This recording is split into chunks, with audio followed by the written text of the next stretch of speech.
आसाम के भक्त ने प्रश्न भेजा है, डिब्रूगढ़ से प्रश्न आया है कि गुरुदेव जी डिप्रेशन से कैसे बाहर आया जा सकता है। बड़ा अच्छा सवाल है। आजकल डिप्रेशन की भी बीमारी बहुत चल रही है। आपने ये तो पूछा है कि डिप्रेशन से कैसे बाहर आया जा सकता है, लेकिन ये नहीं पूछा, ये आपने नहीं बताया कि डिप्रेशन में आप गए कैसे। वही कुआं में कूद तो गए, गिर तो गए, लेकिन आप पूछ रहे हो कुआं से बाहर कैसे निकला जा सकता है।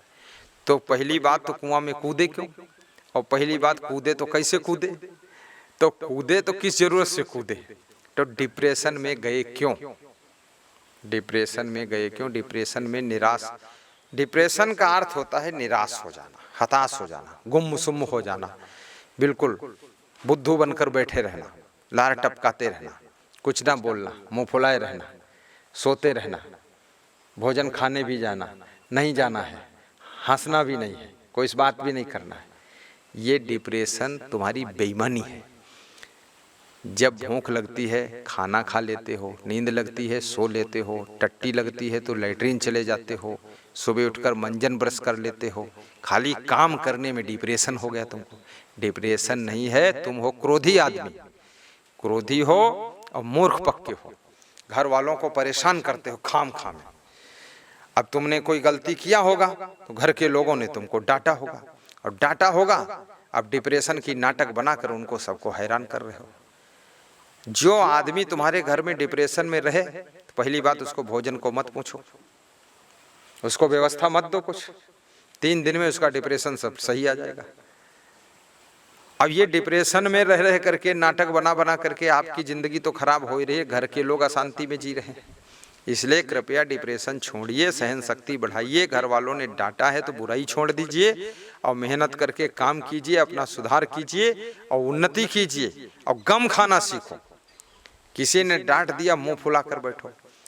अभी हमारे पास में मध्य प्रदेश में एक परिवार आया था, डिस्ट्रिक्ट का नाम नहीं लूंगा क्योंकि शायद वो भी सुने। तो उनके पिताजी भी थे, माँ भी थी, पत्नी भी थी और बच्चे भी थे और पति भी था। तो उसके माता पिता कह रहे थे मेरे लड़का पता नहीं क्या इसको डिप्रेशन हो गया, अब ये गुम रहता है। उसकी पत्नी ने कहा इनको डिप्रेशन हो गया। तो मैंने कहा तुम डिप्रेशन की नाटक खत्म कर दो, नहीं तो तुम्हारे घर में बहुत बड़ी समस्या खड़ी होने वाली है। 1 साल समझा दिया उनको, लेकिन डिप्रेशन की नाटक उन्होंने ख़त्म नहीं किया। दूसरे साल फिर हम वहीं सत्संग करने गए तो फिर मिले आकर के, फिर मैंने उनको ज्ञान दिया और समझाया, लेकिन उन्होंने नाटक कुछ तो कम किया लेकिन पूरा सुधरे नहीं। अब इस साल पता चला है उनका ही फोन आया मेरे पास, जो डिप्रेशन में थे। मतलब आज तक फोन नहीं आया था, अब फोन कब आया जब घटना घट गई कि उनकी पत्नी जो है ससुराल से मायके भाग गई है, अपने माता पिता के पास चली गई है और उनसे बात भी नहीं कर रही है, और बच्चों को यहीं छोड़ गई है और क्या कर गई है। तो उनका फोन आया और फोन में रोने लगे, भों भों खूब रोए। अब हम क्या करेंगे गुरुदेव, हमारी जिंदगी बर्बाद होगी। हमने कहा तुमको हमने 2 साल से समझाया था, तब तुम मूर्ख बने थे, गलफुलवा बनकर बैठे रहते डिप्रेशन में, आंखें ऐसे कुटुर कुटुर देखते रहते थे।